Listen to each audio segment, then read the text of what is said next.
Welcome to Celtic Tomes, bringing you readings from bygone books.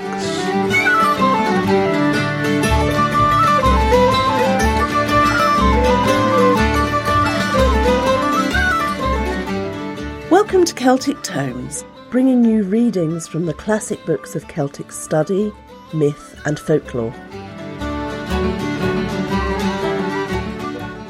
Chapter 4 of The Religion of the Ancient Celts by J.A. MacCulloch.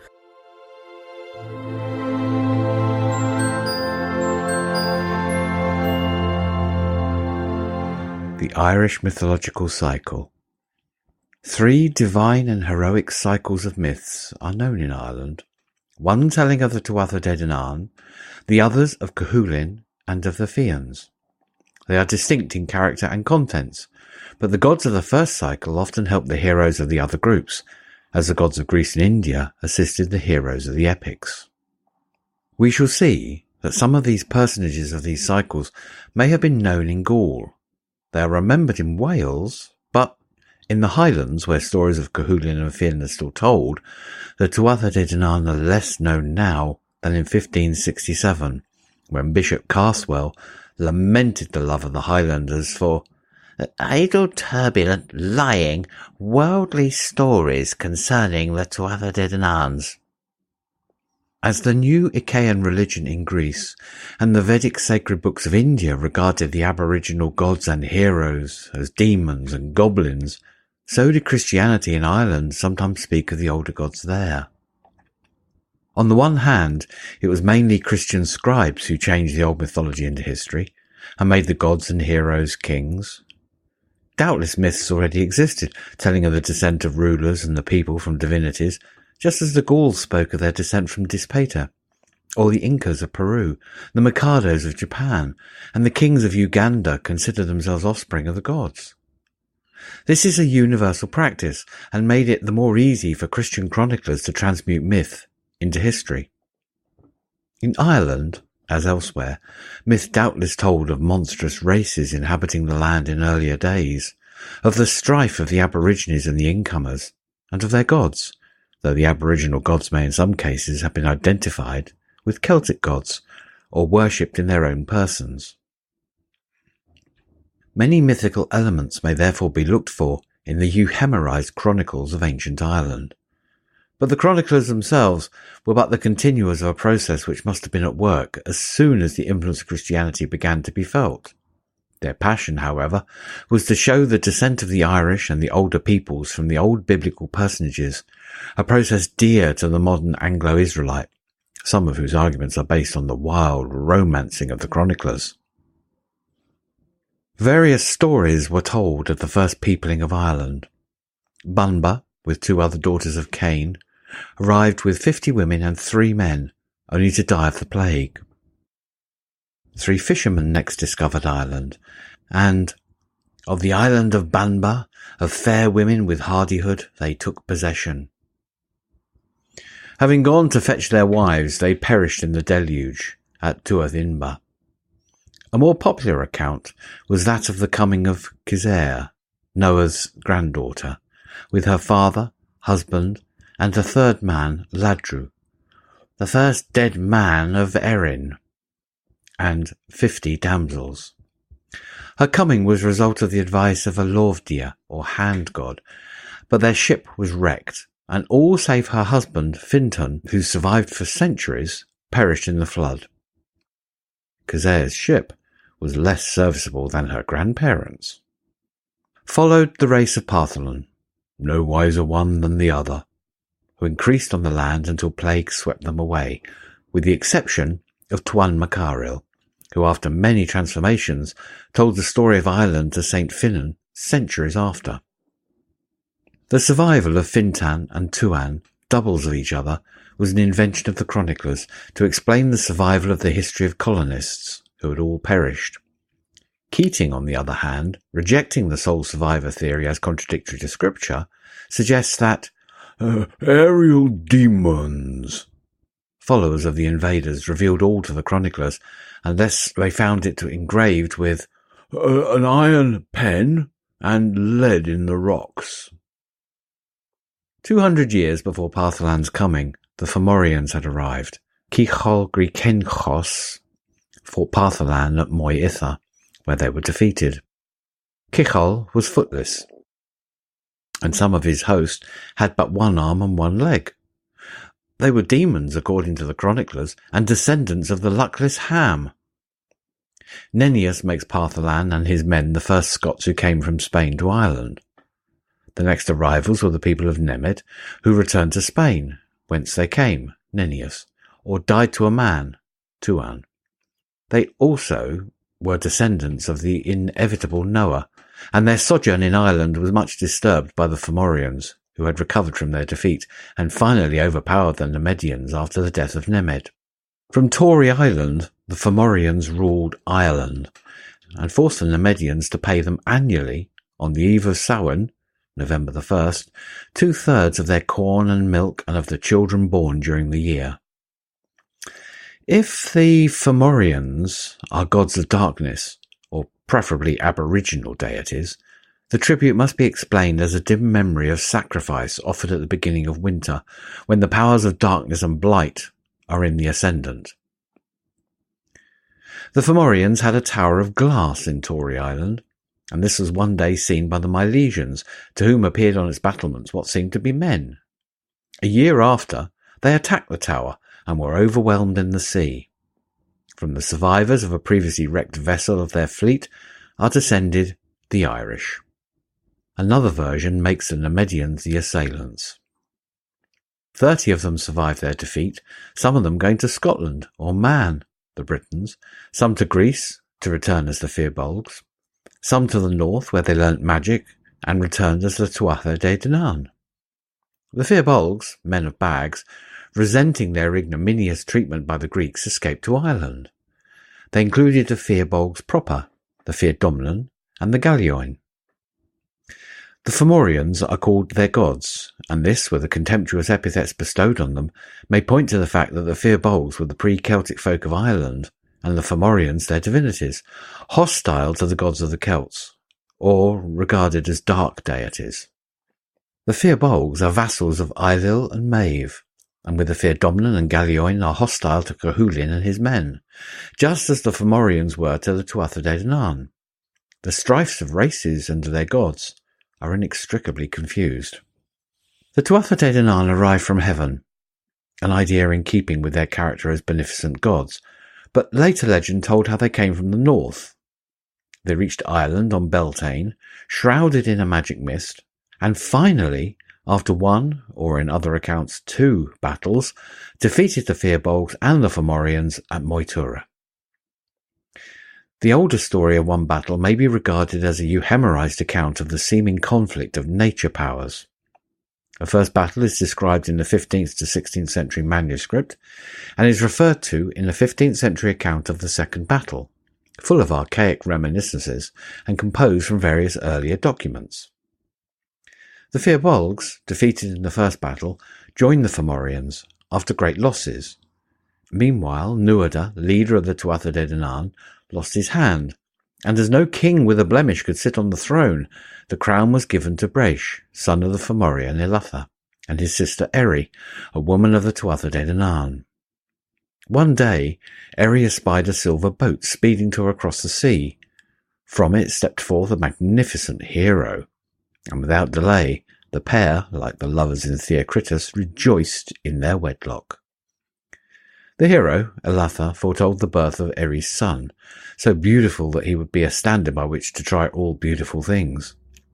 He gave her his ring, and she was to part with it only to one whose finger it should fit. And this was her child Breich, and by this token he was later, as an exile, recognised by his father, and obtained his help against the Tuatha Dé Danann. Like other wonderful children, Breich grew twice as quickly as any other child, until he was 7. Though Ilatha and Eri are brother and sister, she is among the Tuatha Dé Danann. There is the usual inconsistency of myth here, and in other accounts of Fomorian and Tuatha Dé Danann unions. The latter had just landed, but already had united in marriage with the Fomorians. This inconsistency escaped the chroniclers, but it points to the fact that both were divine, not human, and that though in conflict they united in marriage as members of hostile tribes often do. The second battle took place 27 years after the first, on Samhain. It was fought like the first on the plain of Moytura, though later accounts made one battle take place at Moytura in Mayo and the other at Moytura in Sligo. Inconsistently, the conquering Tuatha Dé Danann in the interval, while Breis is their king, must pay tribute imposed by the Fomorians. Obviously, in older accounts, this tribute must have been imposed before the first battle, and have been its cause. But why should gods, like the Tuatha Dé Danann, ever have been in subjection? Well, this remains to be seen, but the answer probably lies in parallel myths of the subjection of death of divinities like Ishtar, Adonis, Persephone, and Osiris.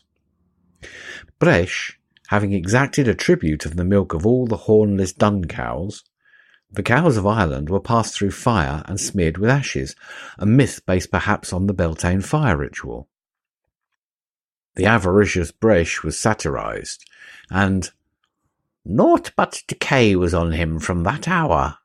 And when Nuada, having recovered, claimed the throne, he went to collect an army of the Fomorians, who assembled against the Tuatha Dé Danann.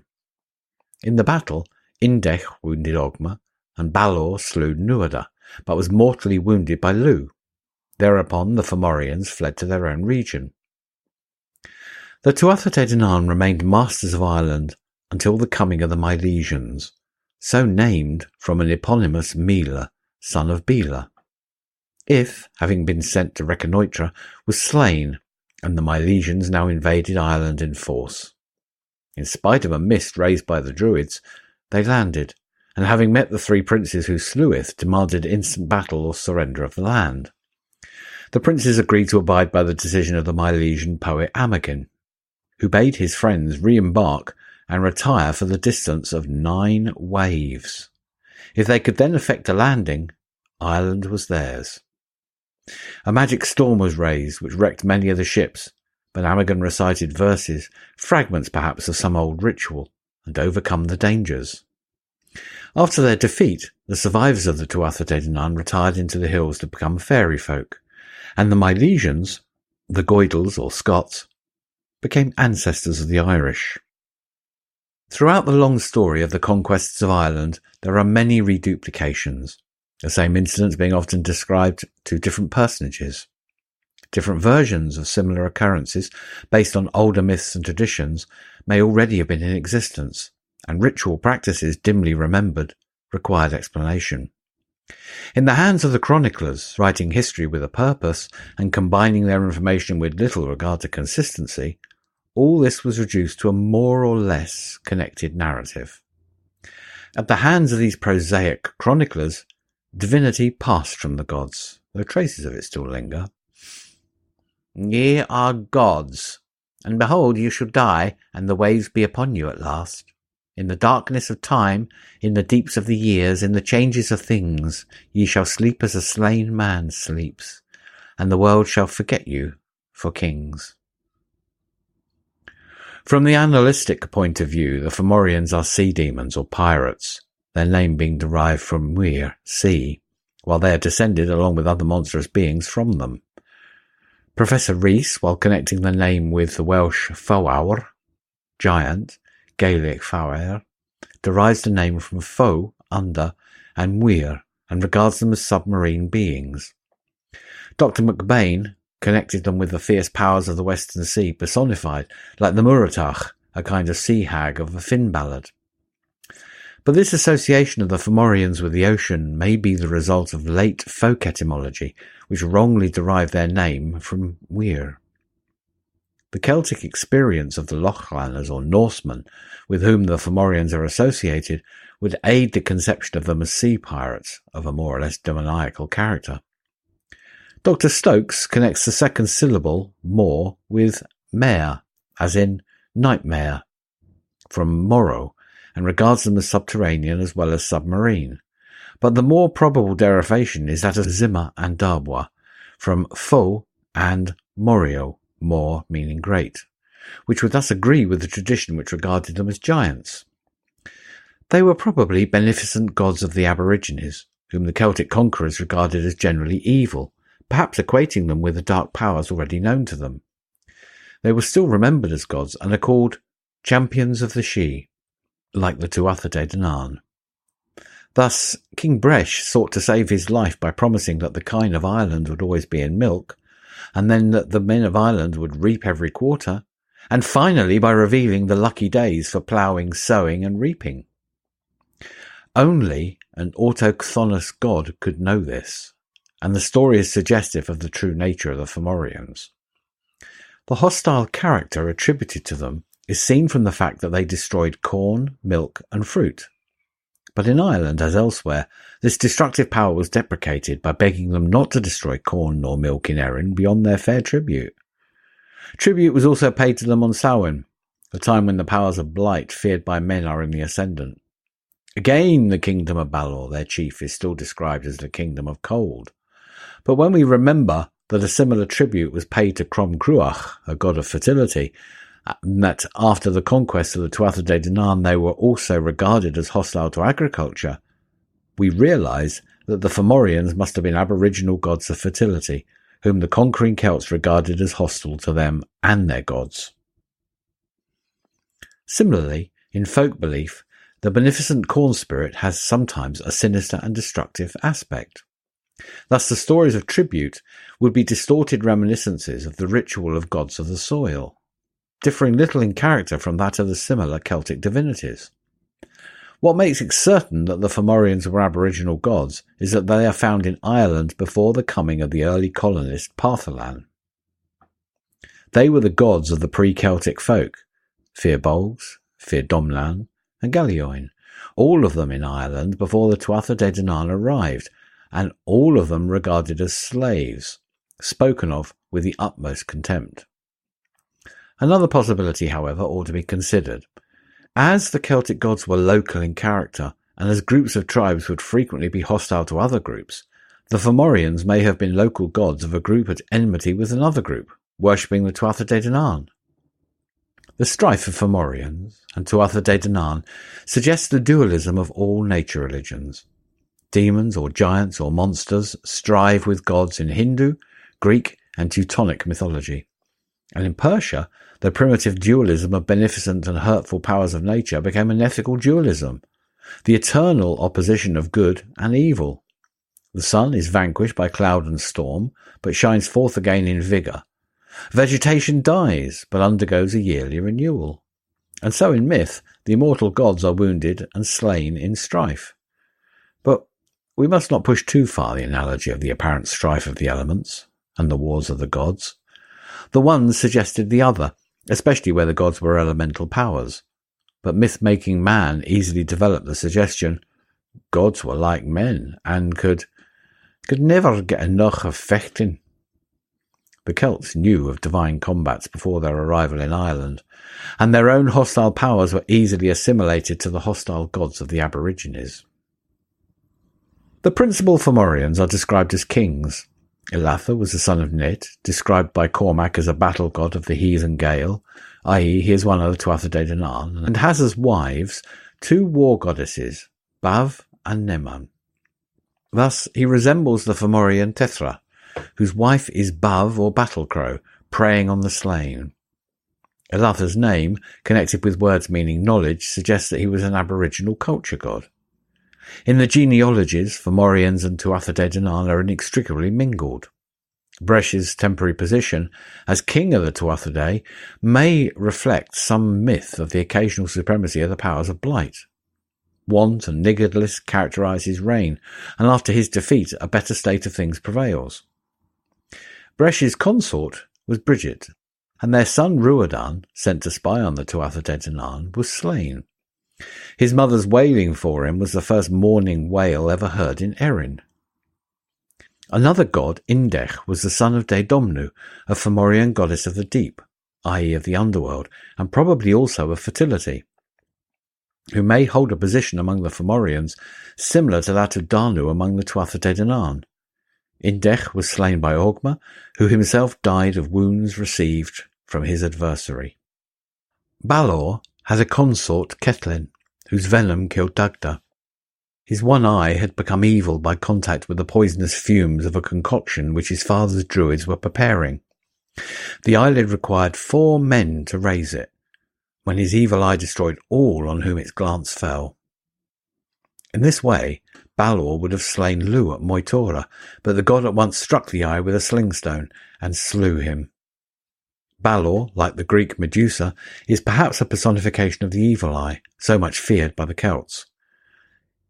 Healthful influences and magic charms avert it, hence Lu, a beneficent god, destroys Balor's maleficence.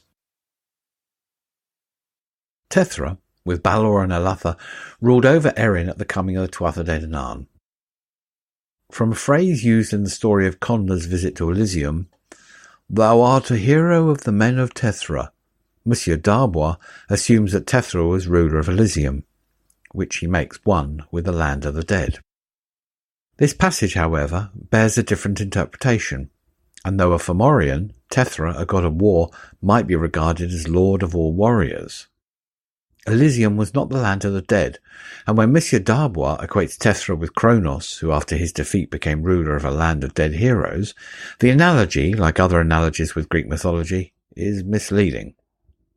He also equates Bresh, as temporary king of the Tuatha Dé Danann, with Kronos, king of heaven in the Age of Gold. Kronos, again slain by Zeus, is parallel to Balor, slain by his grandson Lu. Tethra, Bresh, and Balor are thus separate fragments of one god, equivalent to Kronos. Yet their personalities are quite distinct. Each race works out its mythology for itself, and while parallels are inevitable, we should not allow these to override the actual myths, as they've come down to us. Professor Rees makes Bele, ancestor of the Milesians, who came from Spain, a Goidelic counterpart of the Gaulish Dispater, Lord of the Dead, from whom the Gauls claimed descent. But Bele, neither a Fomorian nor of the Tuatha Dé Danann, is an imaginary and shadowy creation. Bele is next equated with the Brythonic Beli, assumed to be consort of Dawn, whose family are equivalent to the Tuatha Dé Danann. Beli was a mythic king whose reign was a kind of golden age, and if he was father of Dawn's children, which is doubtful, Bele would then be father of the Tuatha Dé Danann. But he is ancestor of the Milesians, their opponents according to the annalists.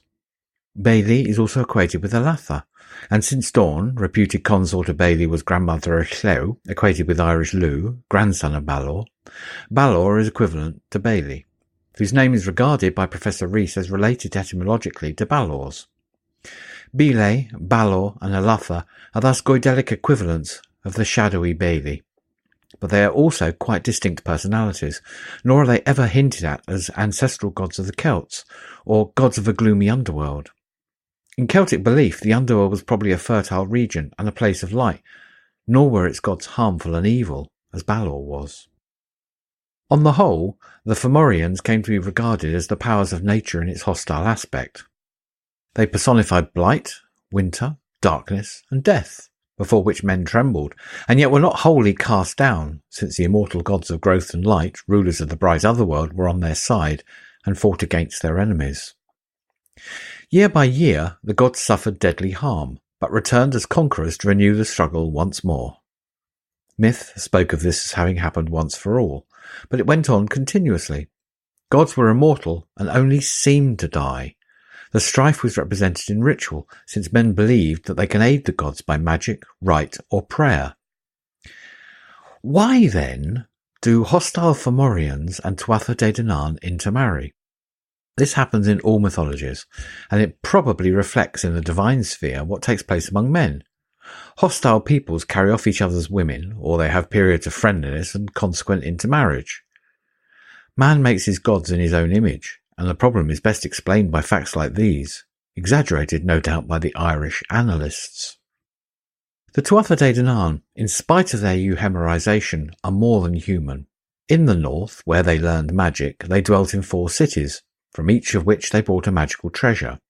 The Stone of Fal, which roared under every king, Lu's unconquerable spear, Nuada's irresistible sword, the Dagda's inexhaustible cauldron. But they're more than wizards or druids. They're reborn as mortals. They have a divine world of their own. They interfere in and influence human affairs. The euhemerists did not go far enough. and more than once their divinity is practically acknowledged.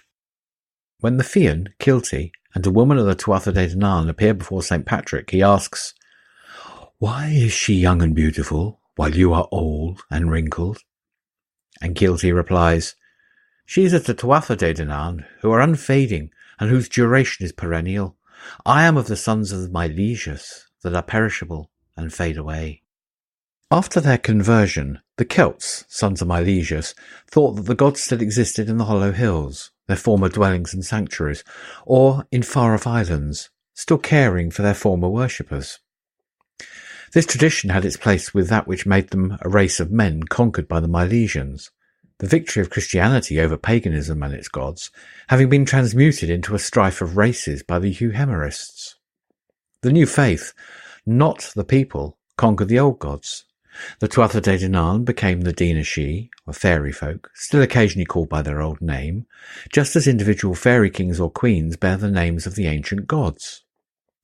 The Euhemerists gave the Fomorians a monstrous and demoniac character, which they did not always give to the Tuatha Dé Danann, in this continuing the old tradition that Fomorians were hostile and the Tuatha Dé Danann beneficent and mild. The mythological cycle is not a complete body of divinity. Its apparent completeness results from the chronological order of the annalists. Fragments of other myths are found in the Dinchencas, others exist as romantic tales, and we have no reason to believe that all the old myths have been preserved. But enough remains to show the true nature of the Tuatha Dé Danann, their supernatural character, their powers, their divine and unfailing food and drink, their mysterious and beautiful abode. In their contents, their personages, in the actions that are described to them, the materials of the mythological cycle show how widely it differs from the Cúchulainn and Finn cycles. The white radiance of eternity suffuses it. The heroic cycles, magical and romantic as they are, belong far more to earth and time.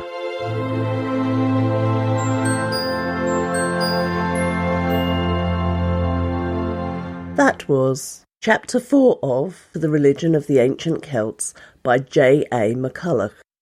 A link to the full text can be found in the show notes. You'll find the show notes at celtictomes.libsyn.com. That's LIBSYN.com. And now we'd like to send out a massive thank you to Daniel, Selene, Erica, Kyle and Brandy for being patrons of the podcast on our Patreon page. Thank you everyone, thank you so much. If you'd like to help us with our work on Celtic Tomes, please come and find us on patreon.com/Celtic Tomes. That's patreon.com/Celtic Tomes. Thank you. You've been listening to Celtic Tomes, read by Gary and Ruth. Our theme music is Gander in the Pretty Hole by Slauncher, and a link to their music can be found in the show notes at celtictomes.libsyn.com. This podcast has been produced by the Celtic Myth Show.